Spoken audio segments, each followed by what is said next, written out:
தீர்மானிக்கக்கூடிய அரசாங்கத்துக்கு வாக்களிக்கிற இந்த நாள் வந்து முக்கியமான நாளாக இருக்குது. ஸோ இந்த தடவை வாக்கு எண்ணிக்கை கொஞ்சம் அதிகமாக இருக்குன்னு கேள்விப்பட்டேன். நானுமே வெளியூர்லேருந்து தான் வந்தேன். அதை லேட் ஆயிடுச்சு. சந்தோஷமாக இருக்குது. இதுவரை இல்லாத தேர்தல் அந்த தேர்தல் பார்க்கப்படுது. எப்படி பர்சன்டேஜ் ரொம்ப இன்க்ரீஸ் ஆயிடுச்சு. 70% அப்படி இல்லை, நாலு தினம் முடிவு வரும்.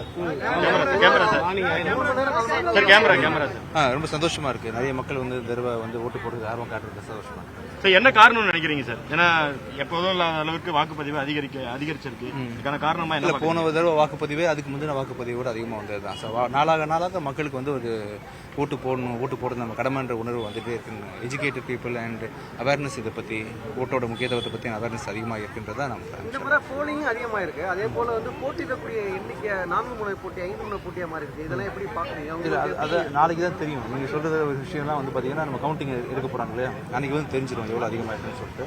ஆனால் அப்படி அதிகமாக இருக்கிறது தான் நல்லது. இது மாதிரி எல்லாரும் வந்து ஓட்டு போடணும்னு ஆசைப்பட்றேன். ஆக்சுவலாக அரசியல் என்பது ஒரு சினிமா மாதிரி ரீடேக் எடுக்க முடியாத ஒரு துறை. 5 வருஷத்துக்கு ஒரு எடுத்துக்கோம். 5 வருஷத்துக்கு ஒரு அரசியல் ரீடேக் இருக்கும். ஸோ ரெண்டுமே டஃப் தான். எல்லா துறையுமே டஃப்பானது. இந்த தேர்தலில் ரீடேக் வருமா சார்?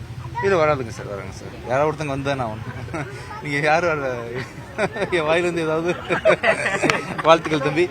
இளைஞர்களுக்கு என்ன சொல்ல விரும்புறீங்க? யங்ஸ்டர்ஸ், புது தலைமுறை, முதல் தலைமுறை ஓட்டு. இல்லை, மொத்தத்துக்கு நான் சொல்ல விரும்புகிற விஷயம் என்னென்னா, அயல்நாடுகளில் நிறைய ஊரில் நீங்கள் பார்த்துட்டு இருக்கீங்க இல்லையா, எவ்வளோ வார்கள், போட்டிகள், பொறாமைகள், பிரச்சனைகள், சண்டைகள்னு அமைதி இல்லாத சூழ்நிலைகளில் பல கண்ட்ரிகள் இருக்குது. அந்த கண்ட்ரிகளில் கம்பேர் பண்ணும்பொழுது இந்தியா என்ற நாடு வந்து உண்மையாகவே சின்ன சின்ன தவறுகள் அங்கங்கே நடக்க தான் செய்யும். இப்போ உங்கள் வீட்டுக்குள்ளே யாரும் காவல் காக்க முடியாது. உங்கள் வீட்டை நீங்கள் தான் பார்த்துக்கணும், உங்கள் தெருவை நீங்கள் பார்த்துக்கணும், நம்ம குடும்பத்தை நம்ம பார்த்துக்கணுன்ற மாதிரி ஒரு அரசு வந்து எல்லா விஷயத்தையும் இறங்கி செய்ய முடியாதுன்றதுனால நாட்டை நல்லா வச்சுக்கிறதுல மக்களுக்கும் பெரிய பங்கு இருக்குது. ஆக்சுவலாக பொதுவாக நம்ம எப்படி பழகிட்டோம்னு சொன்னால் இல்லை எதுவாக இருந்தாலும் கவர்மெண்ட்டுக்கு மட்டும் பேசியே பழகியாச்சு. ஆக்சுவலாக அப்படி கிடையாது. வந்து நம்ம மக்களுக்கும் பெரிய பங்கு இருக்குது. அரசியல் செய்கிறதே மக்கள் தான் அப்படின்னு என்னோட பெரிய பொது கருத்து. ஆக்சுவலாக அரசியல் செய்கிறதுல அரசு வந்து நமக்கு உதவியாக தான் இருக்குது. மக்கள் தான் அரசியல் செய்கிறாங்க. ஸோ அயல்நாடுகளில் நிறைய ஊருக்கு நான் போயிட்டு வராங்க இல்லையா, கம்பேர் பண்ணும்பொழுது இந்தியாவோட அரசு அண்ட் இந்தியன் ஸ்டேட் கவர்னன்ஸ் எல்லாமே சோஃபார் வந்து கம்பேரிட்டிவ்லி ஒரு நல்ல அரசாக தான் இருக்குது. இதுக்கு ஃபியூச்சரில் வர அரசும் அதே தான் செய்ய போகுது.